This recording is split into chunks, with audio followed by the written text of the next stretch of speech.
Guys Sunday రోజు morning మా tiffin అయితే ఉప్మా, అందులో కాంబినేషన్ గా కరివేపాకు పూరి అండ్ మామిడికాయ చట్నీతో మా టిఫిన్ అయితే కంప్లీట్ చేసుకున్నాం. ఈ రోజు బయటికి ఎక్కడికి వెళ్ళలేదు, జస్ట్ ఇంట్లోనే టైం స్పెండ్ చేయాలనుకున్నాం.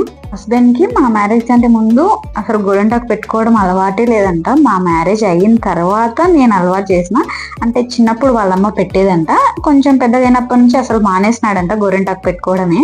ఓన్లీ లేడీసే పెట్టుకోవాలి, జెంట్స్ పెట్టుకోవద్దు అనే రూల్స్ అయితే ఏవీ లేవు. గోరింటాకు ఎవరైనా హ్యాపీగా పెట్టుకోవచ్చు. దీని వెనకాల ఒక సైంటిఫిక్ రీజన్ కూడా ఉంది. మెయిన్ గా నెయిల్స్ కి యాంటీ బ్యాక్టీరియా లాగా పనిచేస్తుంది. నెయిల్స్ లోనే బ్యాక్టీరియా ఎక్కువ ఉంటుంది కాబట్టి ఆ బ్యాక్టీరియాని చంపడానికి యూజ్ అవుతుంది.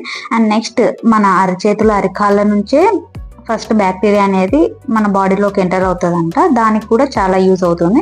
అండ్ ఇప్పుడు ఆషాఢ మాసంలో క్లైమేట్ చేంజ్ అవుతుంది కదా, బాడీలో వేడి అనేది పెరుగుతుంది, అది తగ్గించడానికి కూడా యూజ్ అవుతుంది. మార్నింగ్ హృదయ మురళి అనే మూవీ చూసిన తర్వాత ఇంకా ఆఫ్టర్నూన్ లంచ్ అయితే ప్రిపేర్ చేస్తున్నా. రీల్స్ స్క్రోల్ చేస్తా ఉంటే ఈ రెసిపీ కనిపించింది, కళ్ళకు ఇంపుగా అనిపించింది నాకైతే, అందుకని ఇంకా చేసేసిన.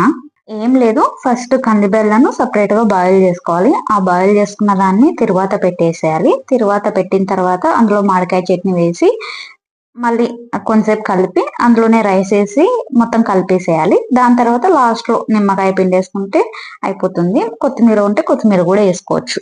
నిజంగా టేస్ట్ అయితే చాలా బాగా వచ్చింది. మా ఆయనకు పెట్టి కొత్తగా ట్రై చేసిన, టేస్ట్ ఎలా ఉంది చెప్పు అన్నాను.